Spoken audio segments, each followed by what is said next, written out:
Grande ameaças às demarcações de terras indígenas, a tese do marco temporal ganhou uma nova frente de batalha, o Congresso Nacional. Um projeto na Câmara quer tornar lei o entendimento que ainda está sendo analisado pelo Supremo Tribunal Federal, o que tem gerado protestos do governo Lula e de apoiadores da causa indígena. Veja na reportagem de Alex Mirhan, do Brasil de Fato.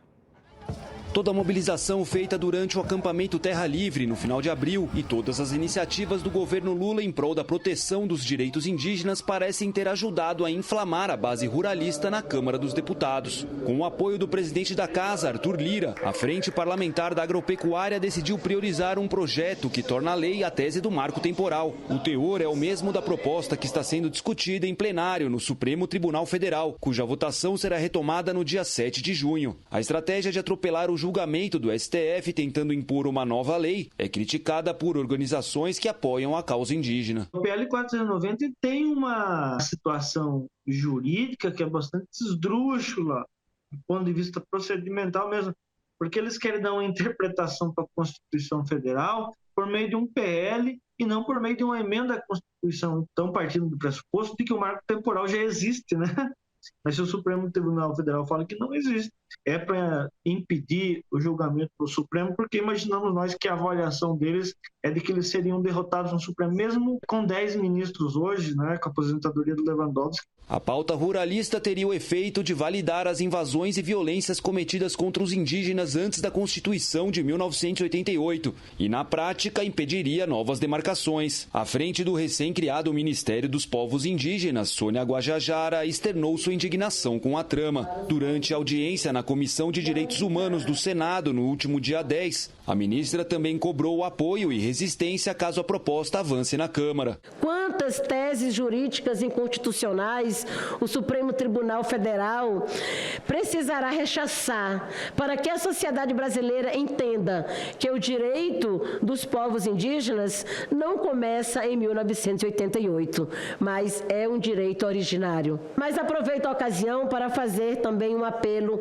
a todas as senadoras e senadores para que se mostrem sensíveis às pautas relacionadas aos povos indígenas que chegarem a essa casa. Para nós é uma interpretação restritiva e que vai impedir a demarcação das terras indígenas, que vai permitir o questionamento judicial de terras que já estão consolidadas.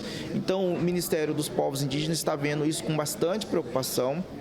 Nós já se manifestamos enquanto o Ministério dos Povos Indígenas ser contrário a essa tese e nós vamos pedir uma orientação, né, a nível governamental no sentido também da base do governo votar contrário. Mesmo se avançar na Câmara, o projeto ainda precisa passar pelo Senado e pela sanção presidencial, o que poderia ajudar a criar rusgas entre Arthur Lira e Lula. A tese do marco temporal é construída em torno da disputa do povo Xoclém de Santa Catarina pela demarcação de suas terras. Áreas reivindicadas por eles, assim como pelos Caiangangue e os Guarani da região, são pleiteadas pelo governo estadual e por proprietários rurais do entorno, cuja pressão é constante. Em toda a parte aqui de Santa Catarina, quando houve luta da comunidade, dos povos indígenas, sempre os parlamentares aqui de Santa Catarina se levantaram contra.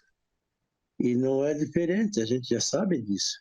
Então a gente já esperava essa reação deles. E vai piorar, né? Porque a gente sabe que vai piorar, porque agora ele sabe que o presidente Lula, ele tem essa proposta dele, né? De demarcar terras. Um grande passivo de terras que nós temos hoje são justamente essas regiões conflituosas, né?